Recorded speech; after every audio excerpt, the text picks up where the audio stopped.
Bismillah, alhamdulillah, wassalatu wassalamu ala rasulillah wa ala alihi wa sahbihi wa mawala. Assalamualaikum warahmatullahi wabarakatuh.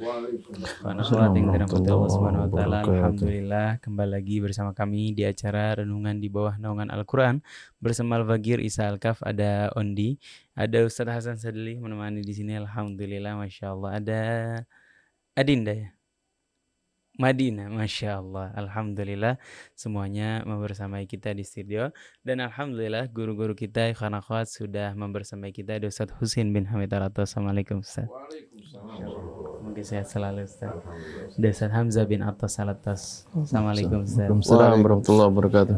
Insya Allah aktif sejak pagi tadi beliau mengajar. Alhamdulillah masih ada tenaga untuk mengajarkan kita semua, ikhwan akhwat.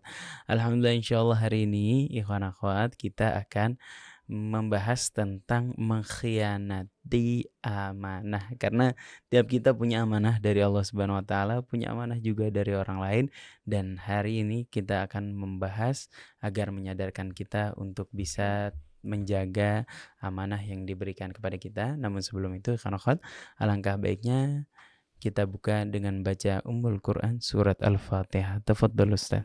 A'udzu billahi minasy syaithanir rajim. Bismillahirrahmanirrahim. Alhamdulillahi rabbil alamin. Ar-Rahmanir Rahim. Maliki yaumiddin. Iyyaka na'budu wa iyyaka nasta'in. Ihdinas siratal mustaqim. Siratal ladzina an'amta 'alaihim ghairil maghdubi 'alaihim waladdallin.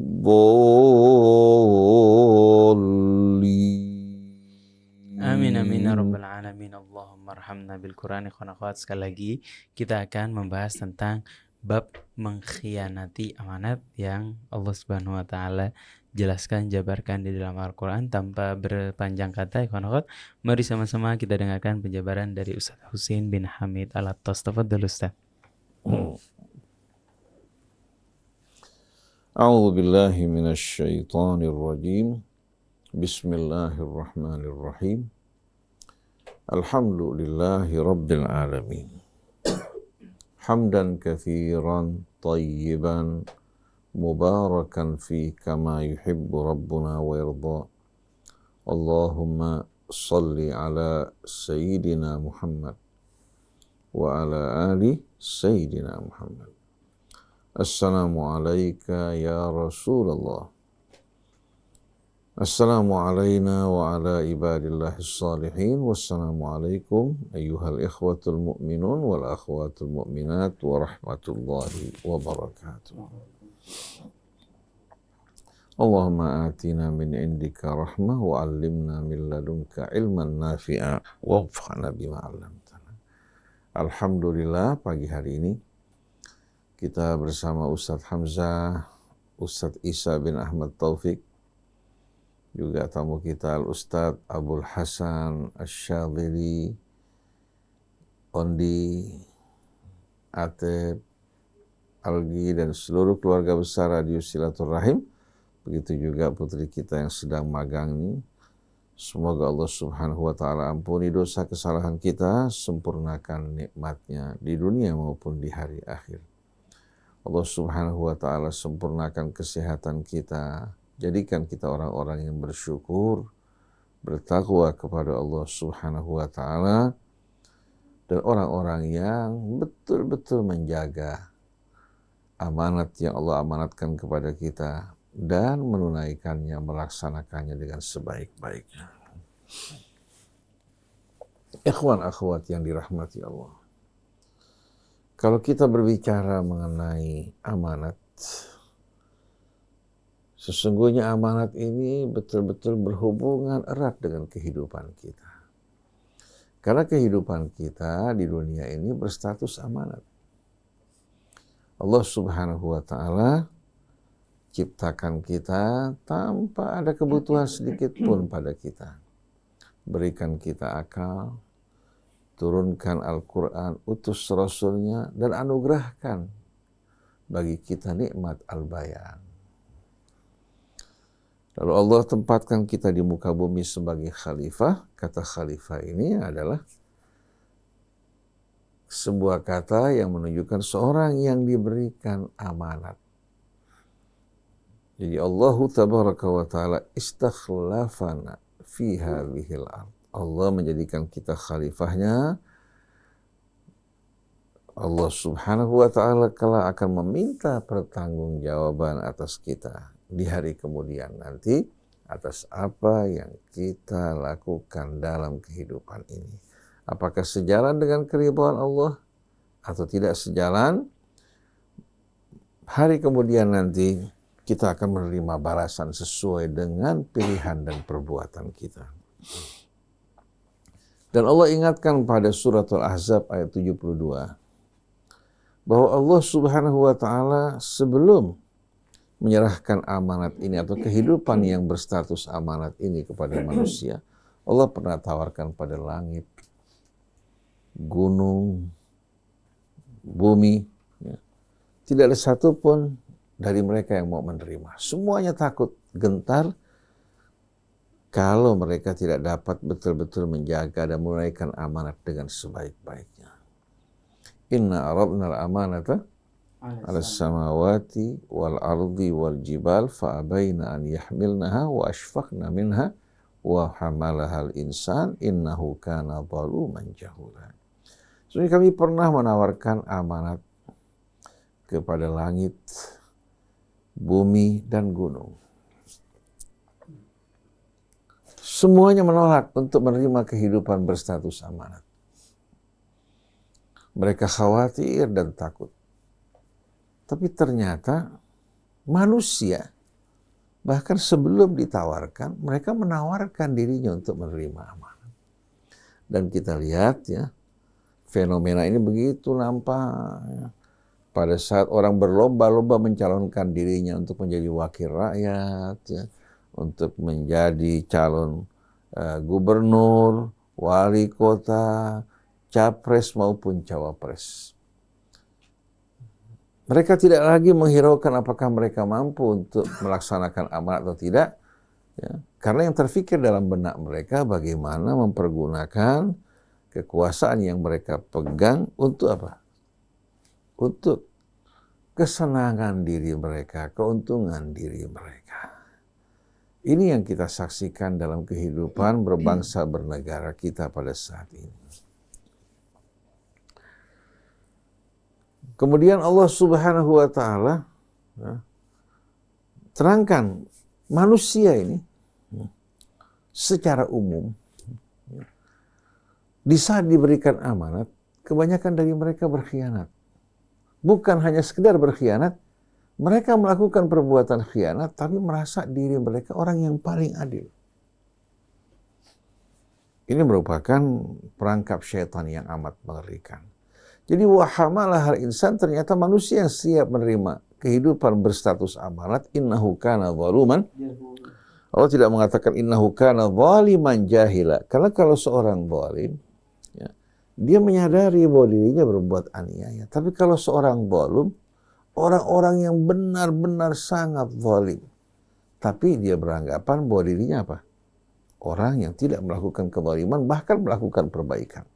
Nanti kita jumpai di tengah-tengah orang sebelum berkuasa, janji mereka begitu indah dan manis. Begitu mereka berkuasa, mereka lupa pada janji mereka yang mereka lakukan bagaimana mengukuhkan kekuasaan mereka. Setelah habis masa jabatannya, bagaimana mewariskan kekuasaan pada anak keturunannya. Tidak terfikir mengenai hari akhir atau tanggung jawab yang mereka akan pertanggungjawabkan di hadapan Allah. Jadi banyak orang sebelum berkuasa, ya, pola pikir mereka, orientasi mereka berbeda dengan sewaktu mereka berkuasa. Kecuali orang yang hatinya beriman pada Allah, beriman kepada hari akhir, mereka akan betul-betul berada dalam keadaan terkontrol. Mereka akan memilih teman-teman yang selalu mengingatkan dirinya kepada Allah dan hari akhir, bukan teman-teman yang gemar menyanjung dan mengupak. Karena kalau orang mencintai dunia, mereka akan memilih juga teman-teman apa? Yang sejalan dengan apa yang mereka cintai. Tapi yang mencintai Allah, yang mencintai hari akhir, yang takut kepadanya akan memilih teman-teman yang akan mengingatkan dirinya di saat dia bersalah. Oleh karena itu Abu Bakar As-Siddiq radhiyallahu anhu ketika dia naik dipilih sebagai khalifah, dia mengatakan, saya terpilih dan saya bukan orang yang terbaik dari kalian. Apabila saya lurus, bantulah saya. Apabila saya bengkok, luruskan saya. Orang yang zalim lemah di hadapan saya. Sedangkan orang-orang yang mazlum kuat di sisi saya. Hingga saya mengambil haknya dari orang yang berbuat aniaya. Hukum betul-betul bagikan air tanpa melihat dalamnya, permukaannya sama. Itu yang dilakukan oleh orang-orang yang takut pada Allah. Begitu juga Sayyidina Umar ketika dia diangkat, dia mengatakan, siapa yang akan meluruskan saya di saat dia bengkok? Abu Dhar keluarkan pedangnya, ana laka ya Amirul Mu'minin. Mereka tidak tersinggung. Kenapa? Karena orientasi mereka bukan dunia, bukan kebanggaan, bukan kesombongan, tapi yang mereka inginkan hari akhirat. Pada akhir, innahu kana zaluman jahula. Pada akhir ayat tadi, Allah terangkan bahwa manusia ini, kebanyakan dari mereka bukan lahir dalam keadaan zalim, tidak. Lahir dalam keadaan bersih. Kebanyakan mereka ini, waktu diberikan amanat, bersifat zalum. Zalim aniaya, merasa diri mereka adil. Berusak, mereka merasa melakukan perbaikan. Jahul, kalau jahil bodoh mau belajar. Tapi kalau jahul sudah bodoh, merasa dirinya paling pintar. Kan luar biasa kan, mengerikan enggak? Bodoh, merasa dirinya paling pintar. Dan sekarang kita jumpai orang-orang bodoh tampil di permukaan. Sedangkan orang-orang yang berilmu, orang yang berakal, mereka menggeleng-gelengkan kepala. Mereka bertanya-tanya, ini mereka hidup di alam manusia. Apakah mereka hidup di kebun binatang? Kita saksikan mereka-mereka yang mencalonkan diri mereka bukan berbicara santun, menyampaikan program mereka. Mereka berjanji untuk melaksanakan program mereka dan siap dituntut oleh rakyat bila mereka menyalahi janji mereka. Itu yang seharusnya mereka lakukan. Bukan justru melakukan tindakan kekanak-kanakan, berjoget-joget di sana-sini.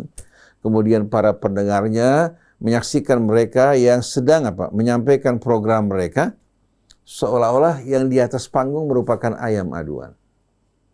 Berteriak sana, teriak sini, padahal mereka sedang serius memilih calon pemimpin yang akan memimpin mereka selama 5 tahun, yang akan menentukan nasib bangsa. Tapi ternyata kita tidak jumpai ketulusan, keseriusan, seolah-olah mereka sedang bermain-main. Ada lagi yang mengatakan bahwasannya memilih seorang pemimpin itu bukan satu keharusan, tapi hanya merupakan hak. Kemana perginya firman Allah, innallaha ya'murukum an tu'addul amanati ila ahliha wa idza hakamtum bainan nasi an tahkumu bil adli.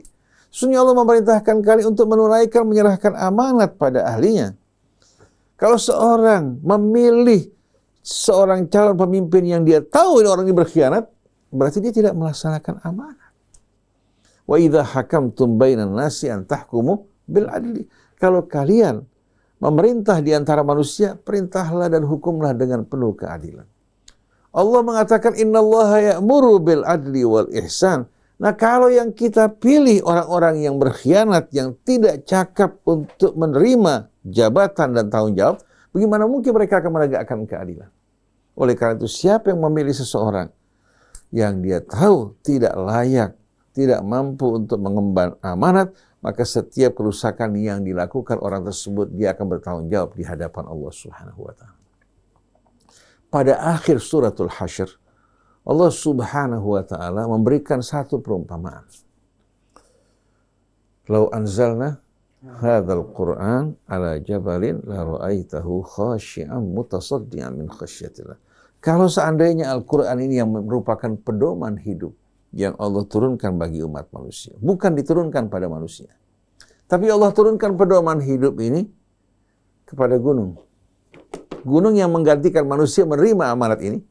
Dari takutnya kepada Allah, tidak mampu menjalankan amanat, gunung yang kokoh kuat tersebut akan hancur lebur berkeping-keping min khasyatillah. Lalu Allah jelaskan bahwa ini perumpamaan, wa tilkal amthalu nadribuha linnasi la'allahum yatafakkarun. Ini perumpamaan bagi manusia agar menjadi bahan renungan. Gunung takut menerima amanat hingga hancur berkeping-keping. Sedangkan manusia masing-masing mengatakan diri mereka yang siap, bersih, jujur. Padahal kalau kita lihat dari kehidupan mereka sehari-hari jauh dari amanat. Nah, dalam suratul Anfal, Allah Subhanahu wa ta'ala dengan tegas mengatakan, ya ayyuhalladzina amanu la takhunullah war rasul wa takhunu amanatikum wa antum ta'lamun. Wahai orang yang beriman, jangan kalian mengkhianati Allah dan Rasul. Karena mengkhianati Rasul sama dengan mengkhianati Allah. Jadi jangan kalian berkhianat terhadap Allah dan Rasul. Wa takhunu amanatikum, kembali Allah tegaskan kata kerjanya. Dan jangan kalian mengkhianati amanat yang diamanatkan kepada kalian. Baik itu amanat Allah maupun amanat yang diamanatkan oleh rakyat. Atau amanat yang diamanatkan kepada rekan, baik dalam perdagangan, dalam kehidupan sosial. Amanat kelak akan menjadi hakim, akan menjadi jaksa penuntut yang akan menuntut kita di hadapan Allah di hari kemudian nanti. Wa antum ta'lamun. Jadi jangan kalian mengkhianati Allah dan Rasul, dan jangan kalian mengkhianati amanat kalian padahal kalian tahu. Jadi kalau kita perhatikan betul-betul bahwa masalah amanat ini bukan masalah yang terpisah dari kehidupan kita, menyatu dengan kehidupan kita, menyatu dengan tujuan kita ditempatkan di muka bumi. Mengingat pentingnya hal ini, satu hari Nabi kita Muhammad Shallallahu Alaihi Wasallam ketika sedang menyampaikan khutbahnya di hadapan para sahabatnya, seorang badui berdiri mengatakan, mata sa'ah ya Rasulullah, kapan datangnya kiamat? Rasulullah melanjutkan pembicaraan hingga sahabat mengatakan mungkin Rasulullah nggak dengar. Sebagian lagi mengatakan dia dengar tapi dia nggak suka pertanyaan tersebut. Kembali Rasulullah melanjutkan khutbahnya sampai begitu selesai. Rasulullah bertanya, siapa di antara kalian tadi yang bertanya mengenai kiamat? Man arahu sa'ala anis-sa'ah. Orang tersebut mengatakan, ha ana ya Rasulullah, saya yang bertanya. Rasulullah mengatakan, idza buyyi'atil amanah fantadhiris-sa'ah. Kalau amanat disia-siakan, tunggulah saat kiamatnya, kehancurannya. Lalu orang tersebut bertanya, wa ma ilba'atuha ya Rasulullah? Apa yang kamu maksudkan dengan menyia-nyiakan amanat ya Rasulullah? Rasulullah mengatakan, idza wussidal amru ila ghairi ahlihi fantadhiris sa'ah. Kalau satu urusan diserahkan bukan kepada ahlinya, tunggulah saat kiamatnya. Subhanallah, ini sudah nyata di hadapan kita. Indonesia ya, pada pemilihan yang akan datang ini ya, sebetulnya berhadapan dengan dua pilihan. Satu, perbaikan yang kita harapkan ya, terjadi pada bangsa ini. Rakyat memilih pemimpin yang betul-betul jujur, amanat, dan rakyat juga siap mengontrol. Bukan hanya memilih, siap mengontrol pemimpinnya di saat memimpin. Di saat mereka salah, rakyat wajib untuk bangkit meluruskan. Di saat bengkok, harus betul-betul diingatkan. Bukan hanya memilih, setelah itu kita menyanjung, mengupak, datang kepada mereka meminta bantuan, atau meminta kafling, atau proyek. Ini perbuatan yang tidak benar. Tapi rakyat yang betul-betul mencintai bangsa dan negaranya, mereka akan memilih yang baik, atau yang memilih yang terbaik, yang bisa menerima amanat, dan mereka akan mengontrol pemimpin mereka, serta mengawal, memberikan dukungan, agar mereka dapat melaksanakan program mereka. Karena banyak serigala di tengah-tengah apa? Di tengah-tengah pemerintahan. Ada oligarkinya. Kemudian juga tokoh-tokoh partai. Mereka ini pada saat mereka mendukung seseorang, pasti mereka akan apa? Minta imbalan. Kalau imbalan yang mereka minta yang wajar dapat diberikan. Tapi kalau imbalan yang dapat merugikan bangsa, menghancurkan negara, ini berbahaya sekali. Jadi banyak serigala yang berkeliling, yang siap untuk memangsa rakyat. Melalui orang-orang yang mereka dukung. Oleh karena itu rakyat harus mengawal pemimpin mereka. Dan pemimpin yang terpilih bukan hanya pekerja partai, tapi pemimpin yang bekerja untuk bangsa dan negara. Sedangkan partai hanya merupakan sarana. Nah, partai-partai yang punya ketulusan mendukung pemimpin yang betul-betul adil, mereka layak untuk dihormati dan dipilih oleh rakyat.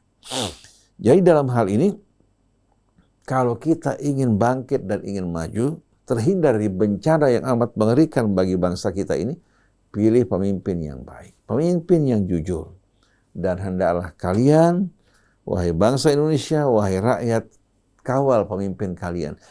Di saat mereka melakukan kebijakan yang benar, dukung. Tapi di saat mereka salah, jangan biarkan kesalahan tersebut. Kita wajib untuk menuntut pemimpin melakukan perbaikan agar mereka tidak berbuat semena-mena. Ini merupakan hadis sekalian yang diajarkan oleh Allah dalam kitabnya, yang dicontohkan oleh Nabi kita, yang dilakukan oleh para sahabat Nabi kita maupun keluarga Nabi.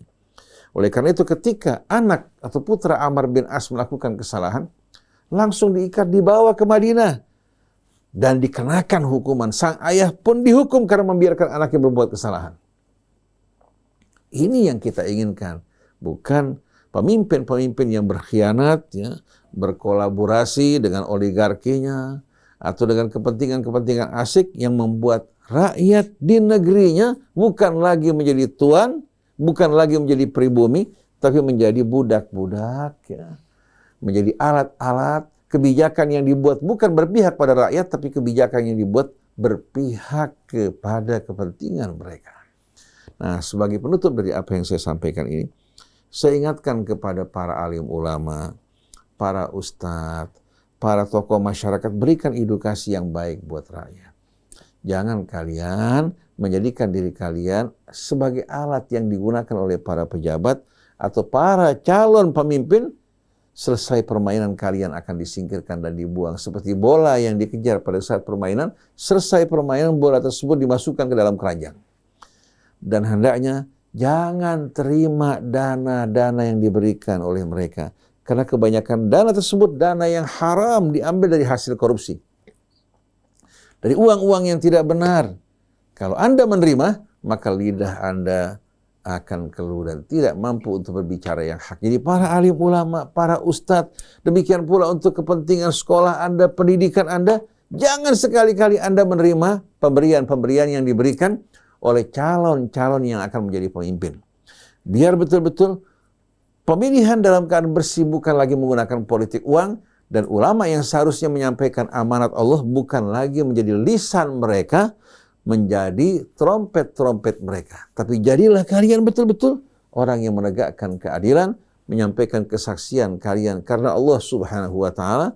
Mudah-mudahan Allah memberikan perlindungan kepada ulama kita, kiai kita, habaib kita untuk tidak menjadi antek-antek, untuk tidak menjadi corong dan alat yang digunakan oleh kepentingan-kepentingan politisi kita, tapi mereka menyampaikan amanat Allah dengan sebaik-baiknya. Alladzina yuballighuna risalatillah wa yakhshawnahu wa la yakhshawna ahadan illallah.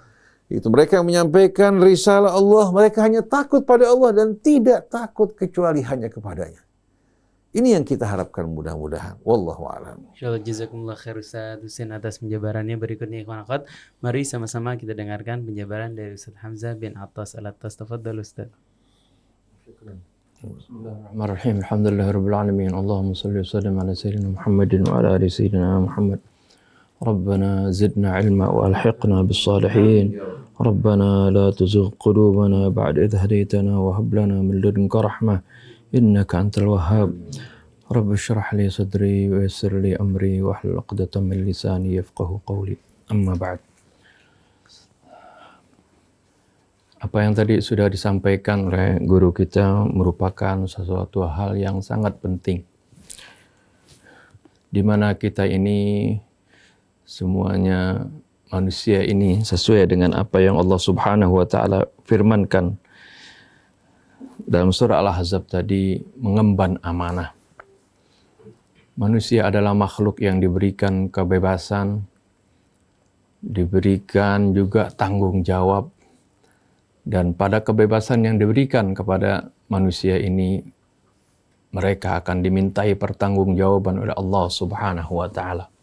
Allah berikan amanah kepada manusia. Setiap kita ini mengemban amanah tersebut dan juga akan dimintai pertanggungjawabannya di hadapan Allah Subhanahu wa taala nanti. Tidak seperti binatang. Mereka nanti akan menjadi tanah. tapi kita akan dimintai pertanggungjawaban dan kita akan dihisab oleh Allah Subhanahu wa taala tentang apa yang telah kita lakukan di dunia ini. Menarik tadi apa yang guru kita sampaikan, ya, berkenaan juga pada saat ini kita bangsa Indonesia sebentar lagi akan memilih calon-calon wakil rakyat, memilih pemimpin-pemimpin, baik itu dari presidennya, gubernurnya, wali kotanya. Mereka akan tentunya akan diberikan lagi amanah para wakil rakyat dan juga para pemimpin ini yang sangat besar. Amanah dari Allah dan juga amanah dari masyarakat. Dan kita pun diberikan amanah dengan wewenang untuk memilih siapa di antara mereka yang layak untuk menjadi pemimpin. Oleh karena itu tadi juga Ustaz Husin sudah menyampaikan bagaimana kita sangat penting untuk menyerahkan amanah ini kepada ahlinya. Idza wussidal amru ila ghairi ahli fantadhiris sa'ah. Ini Rasulullah katakan kalau urusan itu diserahkan pada bukan ahlinya, tunggulah saat kehancurannya. Akan berantakan nantinya. Ya, ini bukan saja hal berkaitan dengan kiamat yang sebenarnya, tapi sebelum terjadinya kiamat akan terjadi kiamat kecil dalam suatu bangsa, dalam suatu komunitas kalau sesuatu urusan diserahkan kepada bukan ahlinya. Dan juga sangat penting bagi kita, oleh karena itu bagaimana kita harus menyampaikan amanah ini kepada orang yang benar-benar siap menjalankan amanah tersebut. Orang-orang yang juga jujur. Ya, mereka ini rekam jejaknya baik.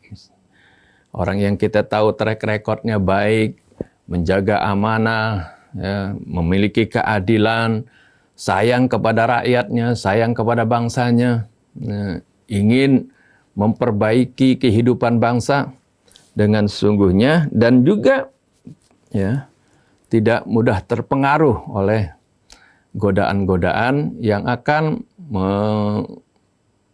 memalingkan mereka dari tujuan yang sebenarnya, yaitu mensejahterakan bangsa Indonesia. Amanah yang akan diberikan kepada kita ini adalah merupakan juga sesuatu yang sangat penting, di mana kita diberikan kesempatan untuk memilih mereka. Ini bukan tadi juga Ustaz Husin singgung, bukan hanya merupakan hak. Ya. Artinya, kalau namanya hak, kita diberikan hak, boleh kita ambil hak ini atau enggak. Tapi ini juga, ya, memilih pemimpin ini, di sana ada tanggung jawab bagi kita. Yaitu bagian dari tanggung jawab amar ma'ruf nahi mungkar. Tanggung jawab ini sangat penting. Ya. Justru Allah Subhanahu wa ta'ala memuji bagaimana umat Nabi kita Muhammad sallallahu alaihi wasallam ini sebagai umat terbaik. Kuntum khaira ummatin ukhrijat linnas. Kuncinya adalah bagaimana menjadi umat yang terbaik, ta'muruna bil ma'rufi wa tanhauna 'anil munkar wa tu'minuna billah. Yaitu kalian memerintahkan kebaikan, mencegah dari kemungkaran, ya, yang semuanya itu didasari atas keimanan kepada Allah Subhanahu wa taala. Nah, fungsi amar ma'ruf ini dan nahi munkar terkadang, ya, tidak semua orang memiliki kapasitas dan wewenang. Rasulullah Shallallahu Alaihi Wasallam pun mengingatkan, man ra'a minkum munkaran falyughayyirhu biyadihi. Barang siapa yang di antara kalian melihat suatu kemungkaran, hendaklah dia merubah kemungkaran tersebut biyadihi, ya, dengan tangannya. Tangan biasanya ini dalam bahasa Arab sering maupun di dalam Al-Quran sering dimaksudkan adalah dengan kekuasaannya. Ini adalah level tertinggi bagaimana suatu kemungkaran itu bisa dirubah, bisa dicegah dengan kekuasaan. Kita lihat terkadang ada suatu kemaksiatan, sudah dinasehati, sudah diingatkan, sudah diprotes, sudah didemo, tapi mereka tidak bergeming. Mereka tidak mau meninggalkan kemaksiatan tersebut. Tapi kalau ada pemimpin, penguasa, pemangku jabatan, ya, menulis surat, menutup kemaksiatan tersebut, langsung ditutup. Kezaliman pun seperti itu. Kalau dicegah oleh penguasa, langsung berhenti. Ini begitu pentingnya orang yang memegang jabatan sebagai pemimpin ini. Ya, oleh karena itu, mereka ini adalah Rasulullah gambarkan sebagai pemegang amanah dan juga sekaligus yang bisa dapat mencegah kemungkaran di level yang tertinggi. Fa'illam yastati, kalau dia nggak mampu, fabilisani, kata Rasul, dengan lidah. Ya, dengan lidah, dengan nasihat, dengan ceramah, dengan protes, dengan tulisan dan sebagainya. Ini adalah bagian dari kita mencegah kemungkaran dengan kapasitas yang lebih rendah dengan kekuasaan tadi. Wa man lam yastati' fa biqalbihi, yang paling terendah dari level bagaimana kita bisa mencegah kemungkaran adalah dengan hatinya. Dengan hati artinya kita harus benci terhadap kemungkaran tersebut. Kita memohon kepada Allah Subhanahu wa taala agar kemungkaran tersebut dihilangkan. Kebencian terhadap kemungkaran ini adalah merupakan level terendah dari amar ma'ruf nahi mungkar, dan Rasulullah katakan ini adalah sebagai adhaful iman, iman yang paling rendah. Jadi kalau tidak ada kebencian, baik itu kemungkaran ada di sekitar kita atau di tempat yang jauh. Misalnya seperti ada kezaliman sekarang di Palestina, ya, kita sama sekali tidak ada kebencian, ya, terhadap kezaliman tersebut. Hendaknya kita pertanyakan, apakah kita masih ada beriman kepada Allah Subhanahu wa taala? Apakah masih ada rasa iman di dalam hati kita? Ada iman di dalam hati kita. Sebab Rasulullah katakan wa dzalika adhaful iman. Di dalam riwayat lain disebutkan walaysa ba'dahu habbatu khardalin min iman. Tidak ada lagi setelah itu walaupun sebesar biji sawi dari keimanan. Jadi ini ya, bagaimana pentingnya amar ma'ruf nahi munkar ini dalam membentuk suatu komunitas, suatu masyarakat yang baik, yang sejahtera, yang aman, yang beriman kepada Allah Subhanahu wa taala, atau yang diistilahkan dalam Al-Qur'an akan menjadi umat terbaik, khair ummah. Ya. Kemudian ada sebagian orang tadi juga disinggung oleh Ustaz Husin, mengatakan cukup kita ini, yang penting ya kita jalankan hak kita. Kita perbaiki diri kita misalnya. Ya, kita menuju Allah Subhanahu wa taala. Iya, memang itu adalah suatu kalimat yang baik, nasihat yang baik. Akan tetapi ya, menjaga lingkungan kita, beramar ma'ruf dan nahi munkar, ini adalah juga sesuatu yang diperintahkan oleh Allah Subhanahu wa taala, terutama sekali tadi dalam menjaga suatu komunitas yang baik. Zaman Sayyidina Abu Bakar radhiyallahu anhu, ketika beliau menjadi khalifah, ada orang-orang yang dengan dalil Al-Qur'an, ya, dalil Al-Qur'an ini adalah sesuatu yang benar, tapi digunakan pada tempat yang salah. Ya, ketika sebagian orang mengatakan, kita nggak perlu ngurusin orang, kita nggak perlu beramar ma'ruf nahi mungkar, yang penting asal diri kita baik. Ya, mengambil firman Allah, ya ayyuhalladzina amanu alaikum anfusakum la yadurrukum man dhalla idza ihtadaitum. Wahai orang-orang yang beriman, hendaklah kalian urus diri kalian sendiri. Ya. Baik kita perbaiki diri kita sendiri saja. La yadurrukum man dhalla idza tadaitum. Sungguhnya tidak akan bahaya buat kalian orang-orang yang sesat kalau kalian mendapatkan hidayah. Kalau kalian sudah baik, nggak akan bermanfaat bagi kalian. Ya, Sayyidina Abu Bakar katakan, kalian salah dalam memahami ayat ini. Sungguhnya aku mendengar Rasulullah Shallallahu Alaihi Wasallam bersabda, la ta'murunna bil ma'rufi wa la tanhaunna 'anil munkar. Hendaklah kalian memerintahkan kebaikan dan mencegah kemungkaran. Aw la yushikannallaha yab'atsa 'alaikum iqaban minhu thumma tad'unahu, atau 'adzaban minhu thumma tad'unahu fala yustajabu lakum. Atau nyaris kalau kalian tidak lakukan amar ma'ruf nahi munkar, Allah akan kirimkan azab buat kalian, kemudian kalian berdoa kepada Allah, tidak akan diterima doa kalian. Bahkan dalam riwayat yang lain, yaitu dari sahabat Abdullah bin Umar, mengenai hadis ini, ya, Allah Subhanahu wa taala, Rasulullah sallallahu alaihi wasallam katakan, la ta'murunna bil ma'rufi wa la tanhaunna 'anil munkar aw la yushikanallahu ayyab'atsa 'alaikum atau ayyastakhlifakum syirarukum atau syirarakum. Ya, hendaklah kalian melakukan amar ma'ruf dan nahi mungkar, atau kalau tidak nanti Allah akan angkat yang menjadi pemimpin dari kalian itu adalah orang-orang yang buruk, orang-orang yang jahat. Tsumma yad'u khiyarukum fala yustajabu lahum. Kemudian orang-orang yang baik, ya, kemudian setelah itu ya orang-orang baik yang asalnya cuek, nggak mau memperhatikan, ya, memimpin, mencari pemimpin yang baik. Akhirnya ketika sudah terangkat, sudah dipilih pemimpin-pemimpin yang jahat, membuat kerusakan, yasumunakum su'al adab. Inilah maksudnya adab.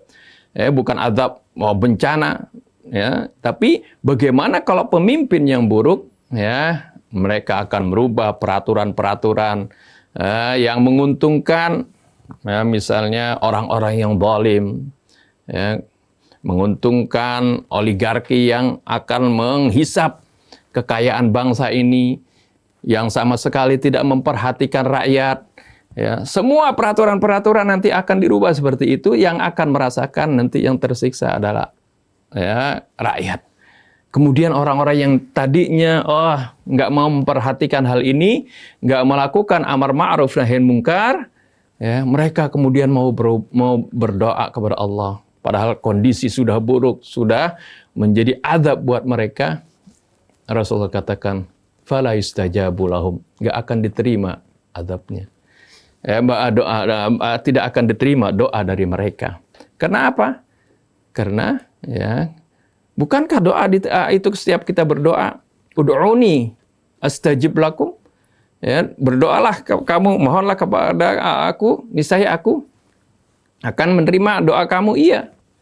Ya, dalam surah Al-Baqarah yang di ayat puasa, Allah Subhanahu wa taala sebutkan falyastajibu li wal yu'minu bi. Syaratnya hendaklah mereka penuhi, ya, ketentuan-ketentuanku, perintah-perintahku, dan beriman kepada, hendaklah mereka beriman kepadaku. Tadi dalam hal amar ma'ruf nahi mungkar, mereka nggak mau jalankan, mereka mau mempentingkan diri sendiri, mau memperbaiki diri sendiri, tapi nggak mau memperbaiki lingkungan dengan melakukan amar ma'ruf nahi mungkar.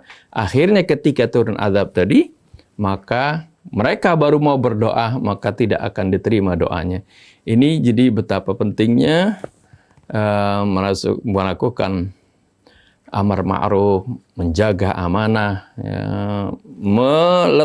memberikan amanah kita ini kepada orang yang tepat, orang yang bisa benar-benar mengemban amanah tersebut, baik itu dalam pemilihan presiden, gubernur, wali kota, maupun orang-orang yang akan duduk di DPR ataupun DPRD.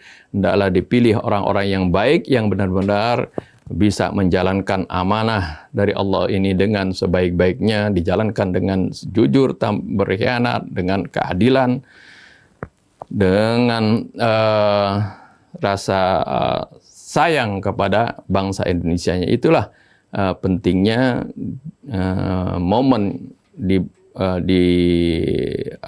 tahun ini, yaitu kita memilih wakil-wakil rakyat dan juga pemimpin-pemimpin rakyat.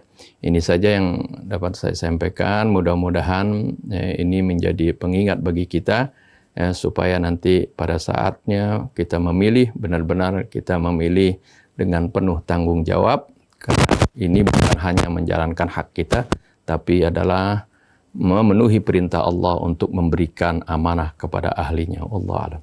Insyaallah, jazakumullah khair Ustaz atas penjabarannya.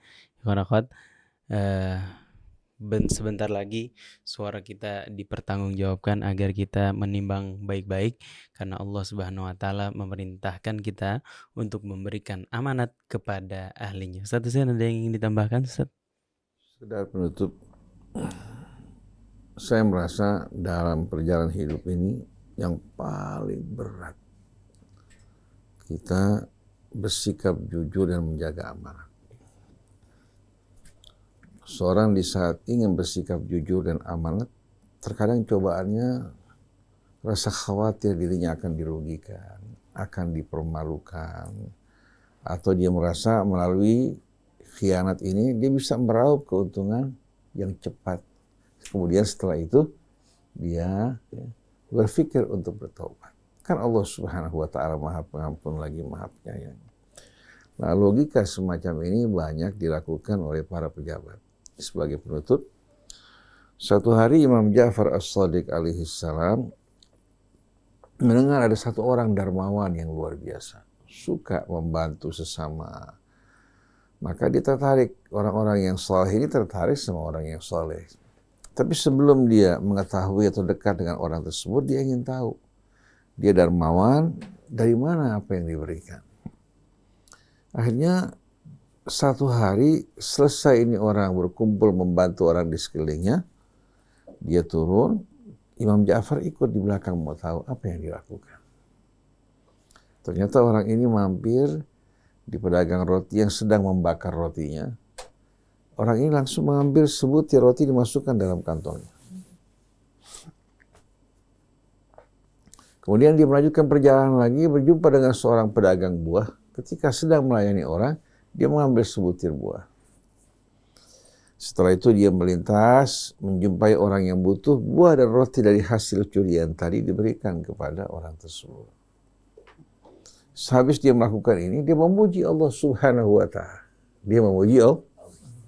Alhamdulillah alladzi hadana li hadza wa ma kunna linahtadiya laula an hadana Allah. Padahal Allah tidak pernah membimbing orang untuk mencuri. Akhirnya Imam Ja'far hampir itu orang menegurnya, ittaqillah ya rajul, bertakwalah kepada Allah wahai pria. Kamu mengambil barang milik orang lain lalu kamu berikan kepada orang tanpa seizin pemiliknya. Ini orang dengan angkuh mengatakan, mana anta? Dia bilang, ana Ja'far bin Muhammad bin Ali bin Husain bin Abi Thalib. Dia bilang, kamu ibnu Rasulullah, putra Rasulullah. Masa kamu tidak faham firman Allah? Man ja'a bil hasanati falahu asyru amthaliha. Wa man ja'a bis sayyiati fala yujza illa mithlaha. Orang kalau berbuat kebaikan dibalas 10 kali lipat, yang berbuat buruk hanya 1. Saya mencuri 2 kali mendapatkan 2 dosa. Lalu saya infakkan 2, saya mendapatkan 20 pahala. 20 dikurang 2, saya masih untung 18. Logika ini logika iblis. Logika iblis. Padahal Allah menerangkan innama yataqabbalullahu minal muttaqin. Allah hanya akan menerima persembahan orang yang bertakwa. Kalau logika semacam ini diterapkan, berapa banyak orang yang akan menjadi korban? Orang menghalalkan mencuri hak orang lain, diinfakkan sebagian. Rusaknya bangsa kita, negeri kita ini, karena pejabat-pejabat yang korup berkolaborasi dengan oligarkinya, berkolaborasi juga dengan pihak-pihak asing, untuk apa? Untuk merampok kekayaan negara kita ini yang luar biasa, sedangkan rakyat dibiarkan sengsara dan menderita. Harga kebutuhan pokok mahal. Kemudian tarif listrik juga mahal. Pendidikan juga sekarang ya. Walaupun kita lihat ada upaya-upaya untuk memudahkan, tapi juga biaya pendidikan tidak terjangkau dulu. Orang tua menyekolahkan anaknya. di perguruan tinggi, sekarang bisa sampai SMA aja udah bagus. Berapa banyak orang tua mengeluhkan karena biaya pendidikan, belum lagi transportasi. Di luar negeri, bagi para pelajar mereka diberikan kartu untuk menuju tujuan mereka dengan free, seperti kita di Mesir. Kita punya kartu untuk muasalah transportasi, bisa digunakan untuk bus, bisa digunakan untuk tram. Kita hanya bayar 2,5 pound, 2.500 pada saat tersebut. Kita bisa gunakan semau kita. Nah, seharusnya para pelajar kita betul-betul mendapatkan perhatian karena mereka merupakan calon-calon pemimpin yang akan mengemban amanah di masa akan datang. Dan juga berkaitan dengan kebutuhan vital kita, yaitu air. Kita jumpai pada saat ini mereka membangun industri di bantaran sungai yang menimbulkan pencemaran yang merusak hasil-hasil pertanian kita. Ini harus para pemimpin di masa akan datang melakukan perbaikan semua industri di seputar bantaran sepanjang bantaran sungai harus dihilangkan. Dari mulai kita lihat dari Bandungnya melintasi Purwakarta masuk ke wilayah Kerawang yang merupakan lumbung padi kita, sampai ke daerah industri di wilayah Kerawang dan Cikarang harus disingkirkan, diganti, dipulihkan kembali menjadi daerah menjadi daerah pertanian yang bisa menunjang kebutuhan bangsa kita, bukan harus impor dengan merusak bangsa dan negara kita. Mudah-mudahan para pemimpin di masa akan datang betul-betul menjadi para pemimpin yang bertanggung jawab. Dan ingat, para ulama ini kalau mereka berkhianat, maka sebelum para penyembah berhala, para ulama yang masuk fiddarkil asfali minan nar, di tempat yang paling rendah dari azab neraka. Maka jangan terima pemberian para caleg atau calon-calon pemimpin, karena uang mereka kebanyakannya diambil dari uang-uang yang diharamkan Allah. Dari mana mereka dapatkan uang tersebut? Dari gaji mereka. Berapa gaji mereka? Jadi dari pandangan mata sederhana, orang tahu bahwa uang tersebut uang yang tidak benar masuk ke pesantren, masuk ke mulut para ulama. Akhirnya ulamanya waliyadzubillah bukan lagi menyampaikan amanat Allah, tapi menjadi pengkhianat yang mengkhianati Allah, Rasulnya, dan juga mengkhianati rakyat. Waliyadzubillah. Subhanakallahumma bihamdik, asyhadu an la ilaha illa anta, astaghfiruka wa atubu ilaik. Jazakumullah khair sekali lagi Ustaz Husein dan Ustaz Hamzah atas ilmunya. Mudah-mudahan jadi peringatan untuk kita semua ya kawan-kawan, jadi wasilah hidayah untuk kita semua, dan Allah tetapkan hati kita dalam ketakwaan kepada Allah Subhanahu wa taala. Kawan-kawan, itu barusan tadi sudah kita bacakan sama-sama doa kafaratul majlis. Al-Bagir Isa Al-Kaf Ondi beserta seluruh kru yang bertugas mohon undur diri. Wassalamualaikum warahmatullahi wabarakatuh.